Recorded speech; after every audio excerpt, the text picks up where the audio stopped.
नमस्कार, river 24 city cable network के ताज़ा तरीन अंक के साथ मैं शैलेंद्र। सबसे पहले प्रमुख उपराहटी में सरहंगों ने मचाया आतंक, खुलेआम तलवार लहराते दुकानदार पर किया हमला।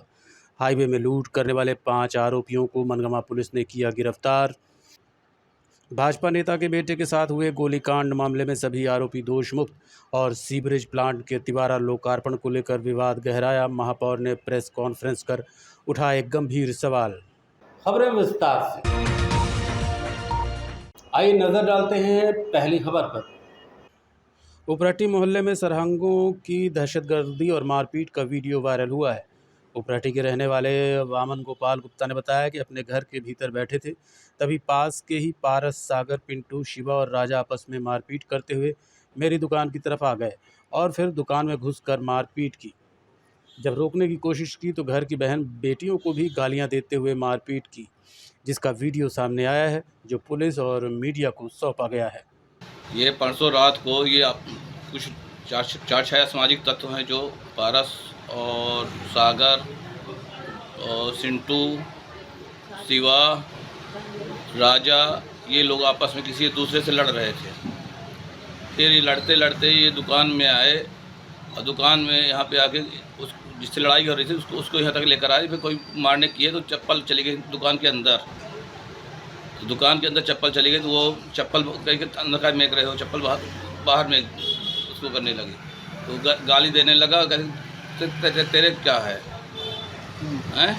और दुकान सामान सब मेकने लगा और लड़कियों दरवाजे तोड़ के दरवाजा में लात मारा है। वहाँ पे उनके काउंटर के दरवाज़ा है जो उसमें लात मार के अंदर घुसने की कोशिश कर रहा था, लड़कियों के ऊपर झपटने की कोशिश कर रहा था। उसके बाद वो धक्का देके बाहर कर देते। भतीजा मेरा जो शुभम गुप्ता जो बगल में रहता है, वो जब उनके घर में कोई नहीं, जेंट्स नाम से कोई नहीं था घर पे, लड़की 2 जन थी, तो वो देख के वहाँ से आया कि भाई क्या बात हो गई।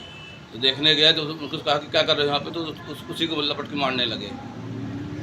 तब उसको मारने लगे। उसके मारने के बाद एक बार वो फिर 3 लोग 4 उस समय थे, तो उसमें वो चला, एक राजा नाम का लड़का चला गया यहाँ से, फिर वो दोनों चले गए।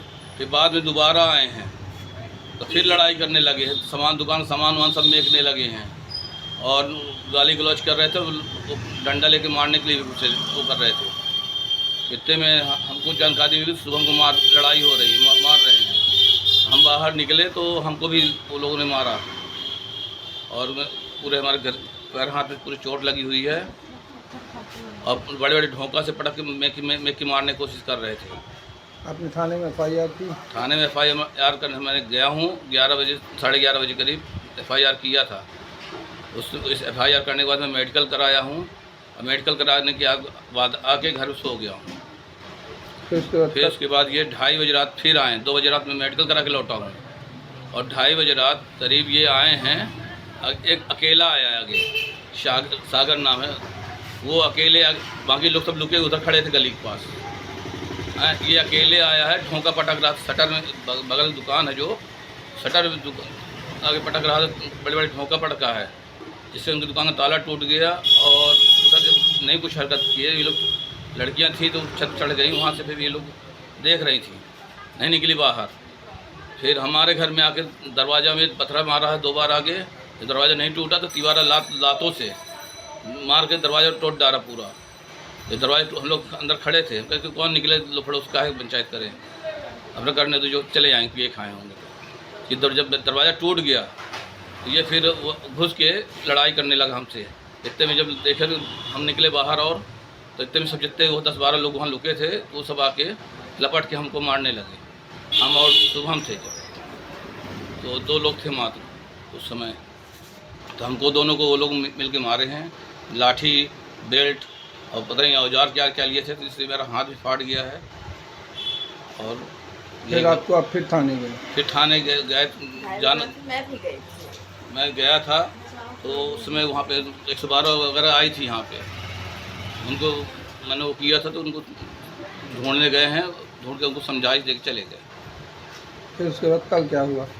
कल ये फिर दोबारा मानो सुबह टाइम की बात है कि सुबह आए हैं 2 लोग, सागर और सिंटू, गाड़ी से बाइक स्कूटी बाइक कुछ लिए थे आए हैं तो यहाँ पे खड़े होकर गाली गलौज खूब कर रहे हैं, कहते तेरे को हम देख लेंगे तो घर में पेट्रोल में आग डाल के आग लगा देंगे तेरे घर में हम, और जो करना कर लेना मेरा। तो फ्लैट से बाहर निकलेंगे ना तेरे लड़के बच्चे सब, हम उनको सबको देख लेंगे, हम बचा लेना अपने लड़के बच्चों को।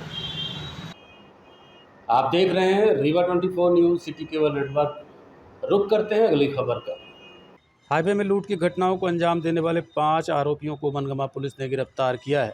मनगमा के अपराध क्रमांक 255/26 धारा 304, 309 BNS के तहत आरोपीगण को मैं लूटी गई मोटरसाइकिल व वीडियो शूटिंग करने वाले 2 नग मूल्यवान कैमरे, एक लोहे की नकली पिस्टल के साथ गिरफ्तार किया गया है। फरियादी पुष्पेंद्र पटेल ने 5 मई को मनगमा थाना में रिपोर्ट लिखाई थी कि अपने दोस्त के साथ 4 मई को पिपरा थाना नई गढ़ी में तिलक का कार्यक्रम करके वापस लौट रहे थे। करीब रात 1:30 बजे के आसपास अधिया पुल के पास 3 अननोन व्यक्तियों द्वारा मोटरसाइकिल HF डीलक्स क्रमांक MP17 MW 5861 व एक निकॉन कंपनी तथा दूसरा सोनी कंपनी के 2 कैमरे छीन लिए गए। रिपोर्ट के आधार पर पंजीकरण कर मामले को विवेचना में लिया गया और संदेह के आधार पर पूछताछ करते हुए आरोपियों द्वारा जुर्म कबूल करते हुए लूट का पूरा मसरूका कब्जे से जब्त किया गया है। आरोपीगणों में 2 नाबालिग हैं, जिनमें 19 वर्षीय नंदीश केवट निवासी मालबांस थाना गढ़ और दूसरा योगेंद्र रजक पिता गैबीनाथ रौरा कोठार गढ़ को गिरफ्तार कर लिया गया है। दिनांक 4 मई और 5 मई की दरमियानी रात 2 लड़के थाना नई गढ़ी अंतर्गत मऊगंज जिले में एक शादी समारोह में वीडियो रिकॉर्डिंग करने का जो काम करते हैं वहाँ पे वीडियो रिकॉर्डिंग करने गए हुए थे, और वीडियो रिकॉर्डिंग का काम करने के बाद वो अपने घर वापस जा रहे थे। मोटरसाइकिल से वापस जाते समय जैसे ही वो लोग रात करीबन 1:30 बजे के लगभग गगेओ चौकी अंतर्गत अधिया पुल के पास पहुँचे तो पीछे से एक मोटरसाइकिल में 3 लड़के जो अपने मुंह में कपड़ा बांधे हुए थे और एक मोटरसाइकिल से पीछे से आकर इनका रास्ता रोककर इनके 2 कैमरे जो कि काफ़ी महंगे थे, इनकी मोटरसाइकिल लूट लिए थे और साथ इनके साथ मारपीट किए थे, और मारपीट के साथ एक पिस्टल जैसा कुछ दिखाकर इनको डराया भी था। घटना की रिपोर्ट दिनांक 5 मई को थाना मनगमा में दर्ज की गई थी। अपराध पंजीयन के बाद वरिष्ठ अधिकारियों के दिशा निर्देश एवं मार्गदर्शन में लगातार आरोपियों के पतारसी के हर संभव प्रयास किए जा रहे थे। इसी दौरान 5 संदेहियों को अभिरक्षा में लेकर उनसे पूछताछ की गई, जिन्होंने अपना जुर्म स्वीकार किया और इस लूट की घटना को कारित करना एक्सेप्ट किया है। और सभी आरोपियों के कब्जे से कुल 2 कैमरे, एक लूट की गई मोटरसाइकिल और एक आरोपियों के द्वारा घटना में प्रयुक्त मोटरसाइकिल सुपर स्प्लेंडर और एक लोहे की नकली पिस्टल जिसे आप कह सकते हैं कि टॉय पिस्टल है, और ये सारी चीज़ें उनसे बरामद की गई है और आरोपियों को पुलिस अभिरक्षा में लिया गया है, जिनको आज माननीय न्यायालय के समक्ष प्रस्तुत किया जा रहा है। इन आरोपियों से पूछताछ के दौरान ऐसी और कोई घटनाएं सामने आई है? बाकी और कोई घटना कारित करना तो ये लोग नहीं बता रहे हैं। अभी सब कम उम्र के हैं, इसमें 3 विधि विरुद्ध बालक हैं और 2 बालिग हैं। अभी एक खास खबर आ रही है, आइए देखते हैं पूरी जानकारी विस्तार से। रीवा में भाजपा नेता के पुत्र के साथ हुए गोलीकांड मामले में सभी आरोपियों को दोष मुक्त कर दिया गया। घटना साल 2018 के 21 एवं 22 अगस्त दरमियानी रात की है, जब धुरिया टंकी में भाजपा नेता कृष्णप्रिय मैत्री के पुत्र पंकज मैत्री को गोली मार दी गई थी। पूरे मामले में न्यायालय के समक्ष 17 साक्ष्य पेश किए गए। घटना का मुख्य गवाह घायल पंकज मैत्री का पिता भाजपा नेता कृषि मंत्री थे। पुलिस के द्वारा घटना स्थल से कारतूस के खाली खोखे भी बरामद किया गया था। इस पूरी घटना में 3 आरोपियों को पुलिस ने आरोपी बनाया, जिसमें मुख्य आरोपी सिकंदर मेहतर को बनाया गया, जबकि उसके सहयोगी के रूप में नितेश और मांडव को भी आरोपी बनाया गया था। दोनों ही पक्षों को सुनने के बाद 15वें अपर सत्र न्यायाधीश सुधीर सिंह राठौर ने तीनों आरोपियों को दोष मुक्त कर दिया। वर्ष 2018 का केस है, जिस केस में आज महत्वपूर्ण फैसला हुआ है। माननीय 15वें अपर सत्र न्यायाधीश महोदय श्री सुधीर सिंह राठौर जी के न्यायालय द्वारा किया गया है फैसला, जिसमें आरोपी बनाए गए थे पुलिस के द्वारा सिकंदर मेहतर, बिगुल, गौतम और बक्सरिया। ये 4 लोग आरोपी बनाए गए थे और इन के खिलाफ ये आक्षेप था कि 21 अगस्त और 22 अगस्त की दरमियानी रात 2018 में इन्होंने 4 लोगों ने इकट्ठा होकर कृष्ण पी मैत्री, जो भारतीय जनता पार्टी के पार्षद रह चुके हैं गुड़ वार्ड से, गुड़ चौराहा वार्ड से, और वहां जाकर कृष्ण पी मैत्री की हत्या करने के इरादे से गए थे। और वो उस बिस्तर पर उस दिन संयोगवश नहीं लेटे हुए थे, उनका लड़का पंकज मैत्री लेटा हुआ था और हत्या करने के इरादे से गोली मारी गई, ऐसा पुलिस का कहना है। गोली उनके सीने में लगी, उनका उपचार हुआ और पुलिस ने जांच पड़ताल करने के पश्चात 4 लोगों को गिरफ्तार किया, जिसमें सिकंदर मेहता सहित 3 अन्य लोगों को गिरफ्तार किया और अन्य मामले में फायर आर्म्स रिकवरी किया। और उसके पश्चात पूरा केस का ट्रायल जो है 15वें पसंद न्यायाधीश महोदय रीवा के यहाँ चला। 17 गवाहों को पेश किया गया पुलिस द्वारा अपना मामला साबित करने के लिए, लेकिन 17 गवाहों के पेश करने के पश्चात भी आज जो है एक महत्वपूर्ण फैसला माननीय न्यायालय ने सुनाया है कि अभियोजन अपना मामला आरोपी के खिलाफ साबित करने में पूर्णतः असफल रहा है और सभी आरोपियों को हत्या के प्रयास के मामले से दोषमुक्त घोषित किया गया। अब ये तो तय हो गया है, माननीय न्यायालय ने तय कर दिया है अपने आदेश से, निर्णय से, कि इस मामले में जो भी आरोपी बनाए गए थे 4 लोग, वो इस मामले के उनके खिलाफ कोई एविडेंस नहीं था। लेकिन मेरा ये मानना है कि पुलिस जिनके खिलाफ भी मामला लाती, अगर जो एविडेंस मिल सकते थे यथाउचित वो लाती तो शायद बेहतर होता उनके लिए, क्योंकि इस मामले में जो शुमार की गई है जब्ती किसी और मामले में फायर आर्म्स की, उस जब्ती को इस मामले में यूज नहीं किया गया, उपयोग नहीं किया गया, उसको बैलिस्टिक एक्सपर्ट से जांच नहीं कराई गई। जो कार्टेज मिला गया था मौके पे उसका और दूसरे फायर आर्म्स जो रिकवर हुआ था उससे जांच नहीं कराई गई। घटनास्थल पर CCTV फुटेज कैमरा लगा हुआ था, वहाँ की फुटेज कलेक्ट करके पेश नहीं किया गया। तो बहुत सारी विसंगतियाँ थी इस मामले में जो पुलिस ने, मेरा ये मानना है कि की हैं। और मेरा मानना है कि हो सकता है कोई और मामले में इन्वॉल्व रहा हो कोई आरोपी और उसको बचाने के लिए सब किया गया हो। तो इन 4 लोगों को निर्दोष थे, इनको दोषी कोर्ट ने नहीं माना है और दोषमुक्त घोषित किया है। इस मामले की पैरवी मैं राजीव सिंह परिहार और मेरे सहयोगी अधिवक्ता गिरीश पटेल जी, सम्मी शुक्ला जी, संभव मिश्रा जी, साक्षी सिंह बघेल जी, सुधीर सिंह जी, साक्षी सिंह परिहार जी, माधवी शुक्ला जी, प्रतीक द्विवेदी जी और सुरेश विश्वकर्मा जी साथी लोगों ने किया हुआ। देखते रहिए Rewa 24 news city cable network. मिलते हैं छोटे से ब्रेक के बाद। शर्मा की दुल्हन जब ब्याह के आई, संग रीवा ज्वेलर्स का हार ले आई।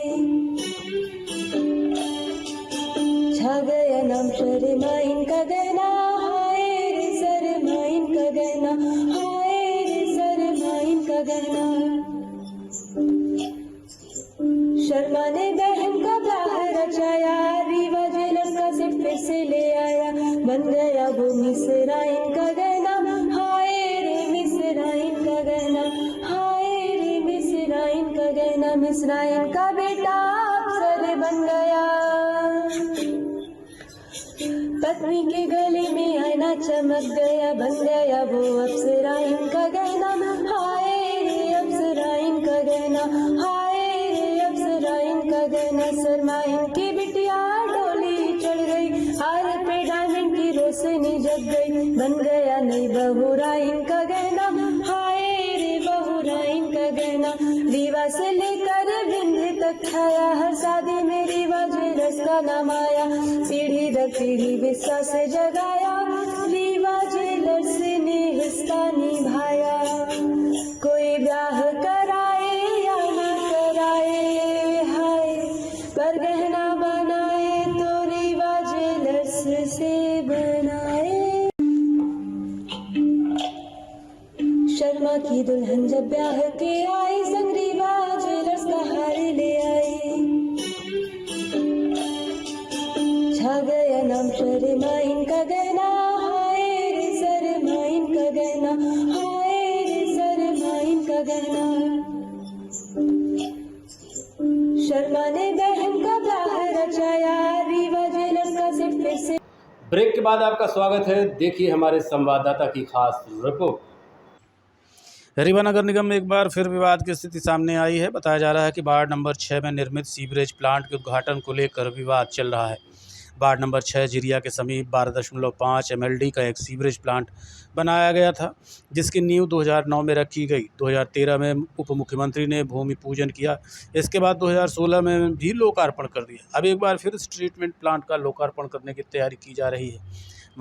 महापौर ने आरोप लगाया है कि एक और उप मुख्यमंत्री मोदी के आह्वान पर गाड़ी छोड़ने का दिखावा करते हैं, वहीं उद्घाटन और भूमि पूजन के नाम पर लाखों रुपए स्वाहा कर रहे हैं।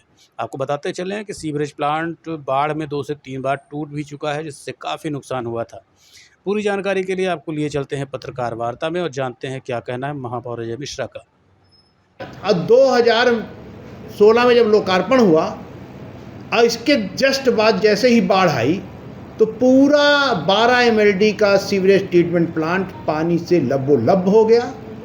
3 दिन तक पानी में डूबा रहा। इसके बाद जब दोबारा बाढ़ आई फिर वो डूब गया। तो जिस वार्ड में 6 नंबर में ये सीवरेज ट्रीटमेंट प्लांट बन रहा है, 2009 में जब इसका आधारशिला रखी गई कि ये सीवरेज ट्रीटमेंट प्लांट बनेगा और जो DPR तैयार हुआ, जो कंसल्टेंट ने इसका रूपरेखा बनाई, वो ये सीवरेज ट्रीटमेंट प्लांट हरिहरपुर में बनना था, जहाँ पर माननीय उप मुख्यमंत्री जी की ज़मीन है उसके बगल में। चूँकि शासन सत्ता भारतीय जनता पार्टी की थी, वो विधायक थे और उस समय भी मंत्री थे, जो जोर दबाव देकर इन्होंने इसको झिरिया कराया, जबकि उनको मालूम था कि ये झिरिया डूब क्षेत्र है, अब पूर्व में भी डूब चुका है। 11 करोड़ की लागत से लोक स्वास्थ्य यांत्रिकी विभाग यानी PHED ने इसको बनाया। आज तक ये हैंडओवर नहीं हुआ नगर निगम में, 2 बार डूब गया, 10 साल हो गया, उसका ऑपरेशन मेंटेनेंस नहीं हुआ, कुछ भी नहीं हुआ और आज फिर उसका भूमि पूजन कर रहे हैं। ये समझ से परे है कि रीवा नगर निगम को इन लोगों ने मजाक बना लिया। हमारे एक नए कमिश्नर आए हैं, वो भी इसमें शामिल हो गए।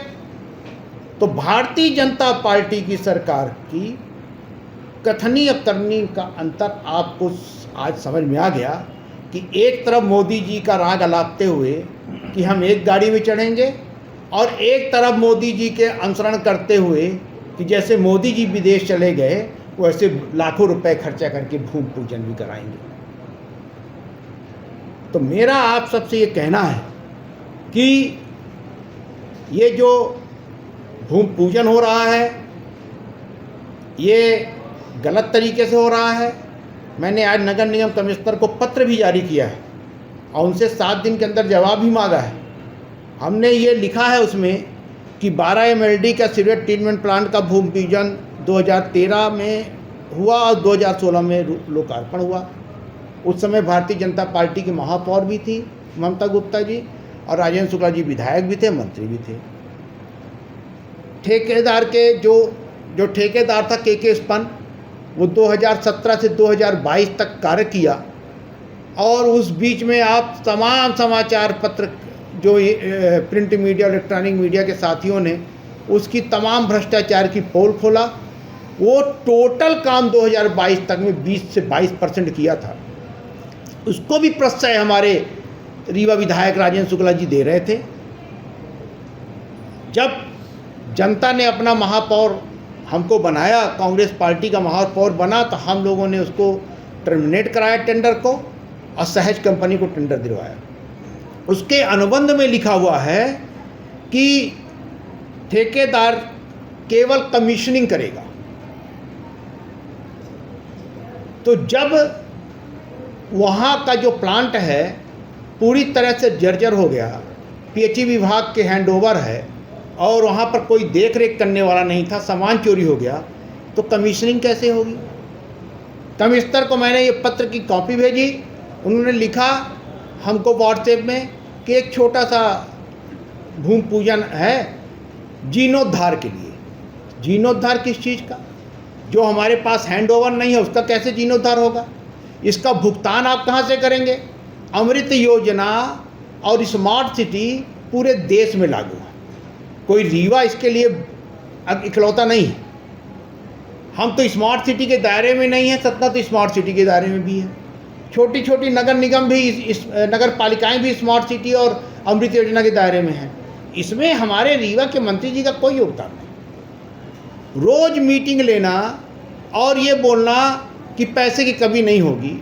अभी हमसे एक दिन दैनिक भास्कर वालों ने पूछा कि आपकी पानी की योजना पूरी क्यों नहीं हो रही। हमने बताया 70 करोड़ रुपए नगर निगम को चाहिए। देखते रहिए Rewa 24 news city cable network. मिलते हैं छोटे से ब्रेक के बाद। Pentium point group of institution, जो अपने अनुशासन, आधुनिक तकनीक युक्त शिक्षा गुणवत्ता हेतु जाना जाता है। इस ग्रुप के अंतर्गत कई संकायों के अनेक महाविद्यालय संचालित हैं, जिनमें मुख्यतः law college, pharmacy college, management college, art, commerce, science, biotechnology तथा कंप्यूटर साइंस महाविद्यालय संचालित है। महाविद्यालय में BBA, LLB, BCom LLB, BA LLB, LLB, LLM, B Pharma, D Pharma, MBA, BBA, BCA और अन्य प्रोफेशनल पाठ्यक्रम। तो आज ही पधारें Pentium point group of institution में। आधुनिक इंफ्रास्ट्रक्चर, सभी आउटडोर तथा इंडोर खेलों से संबंधित मैदान तथा अत्याधुनिक संसाधनों से लैस ऑडिटोरियम व सभी संकायों की आधुनिक प्रयोगशालाएं संस्था को विशेष स्थान प्रदान करती हैं। लॉ महाविद्यालय में मूट कोर्ट तथा लाइब्रेरी अत्याधुनिक है। फार्मेसी कॉलेज की समस्त लैब अत्याधुनिक मशीनों से सुसज्जित हैं। साथ ही छात्रों को कम्युनिकेशन व सॉफ्ट स्किल संबंधित कक्षाएं प्रदान की जाती हैं। पेंटियम पॉइंट महाविद्यालय की शुरुआत 2002 से संस्थापक BN त्रिपाठी जी द्वारा की गई थी। छात्रों के आने जाने के लिए साल 2010 से छात्र तथा छात्राओं हेतु निःशुल्क बस की सुविधा प्रदान की जा रही है। पेंटियम पॉइंट ग्रुप अपनी उच्च गुणवत्ता युक्त शिक्षा तथा छात्रों के प्लेसमेंट हेतु जाना जाता है। इस ग्रुप के अंतर्गत संचालित महाविद्यालय bar council of India, pharmacy council of India, AICTE तथा उच्च शिक्षा मध्य प्रदेश शासन द्वारा मान्यता प्राप्त महाविद्यालयों का संचालन करता है। तो महाविद्यालय का भ्रमण एक बार जरूर करें। पता इस प्रकार है। महाविद्यालय का प्रथम कैंपस करहिया बीणा सिमरिया रोड तथा दूसरा कैंपस हरदी बीणा सिमरिया रोड में स्थित है। पेंटियम पॉइंट ग्रुप का हेड ऑफिस कॉलेज चौक के समीप स्थित हेड गेवार नगर में है। ब्रेक के बाद आपका स्वागत है। बढ़ते हैं अगली खबर की ओर। गोविंदगढ़ तहसील फिर से आरंभ करने को लेकर आज ग्रामीणों ने कलेक्टर को ज्ञापन सौंपा। गोविंदगढ़ तहसील अंतर्गत रहने वाले ग्रामीण आज कलेक्ट्रेट कार्यालय रीवा पहुंचे और मांग की कि गोविंदगढ़ में उप तहसील को फिर से संचालित किया जाए। ग्रामीणों ने बताया कि कलेक्टर इलैया राजा टी के समय तहसील चालू हुई थी, लेकिन बाद में इसे किन्हीं कारणों से बंद कर दिया गया। अगर तहसील चालू हो जाती है तो लोगों का समय और आने जाने का किराया बचेगा। जी, हम लोग गोविंदगढ़ से आए हैं, मैं और हमारी सारी युवा टीम। एक्चुअली क्या है कि पूर्व में तत्कालीन कलेक्टर जो थे आदरणीय श्री इलैया राजा टी साहब, उन्होंने गोविंदगढ़ में उप तहसील संचालित करने का आदेश दिया था और तहसील सप्ताह में एक दिन संचालित भी होने लगी, लेकिन उनके स्थानांतरण के बाद पुनः तहसील का संचालन बंद हो गया, जिससे वहां से आने जाने वाले लोगों को आर्थिक नुकसान भी होता है, किराया भी ज़्यादा लगता है, समय भी बर्बाद होता है और यहाँ आने के बाद काम भी नहीं होता है। तो हम लोग यह चाहते हैं कि वहाँ पर पुनः से तहसील संचालित हो, सप्ताह में एक दिन 2 दिन जो संभव हो। इसके अलावा दूसरा विषय था कि जनपद पंचायत रीवा के अंतर्गत एक ग्राम पंचायत बांसा है गोविंदगढ़ के समीप, वहाँ हनुमानगढ़ एक बस्ती है।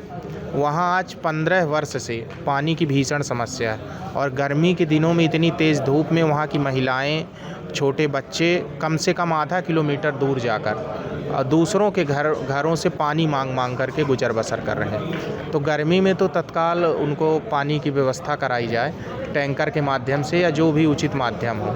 इसके बाद इसका भी कोई स्थायी निराकरण निकाला जाए जिससे उनकी पानी की व्यवस्था हो सके। आप देख रहे हैं Rewa 24 news city cable network. रुक करते हैं अगली खबर का। सगरा थाना अंतर्गत 2 युवकों की बाइक एक्सीडेंट के दौरान मौत की खबर सामने आ रही है। गिरहटा के रहने वाले राजेश साकेत ने बताया कि उसके बच्चे बाइक में सवार होकर अपने गांव जा रहे थे कि सगरा थाना के समीप एक ट्रक चालक ने ठोकर मार दी, जिसके बाद उनकी मौत हो गई। घटना की सूचना उनके बच्चों को दोस्तों द्वारा दी गई। बाद में रात में पुलिस ने डेथ बॉडी को घर पहुँचाया।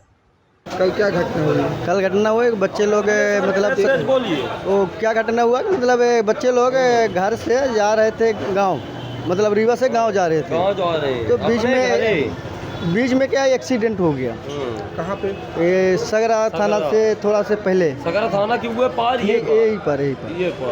तो फिर 1-2 बच्चे और थे साथ में, तो उन्होंने मेरे को 9-9:30 बजे के रात में मेरे को फोन किया कि एक्सीडेंट हो गया है, आप आइए।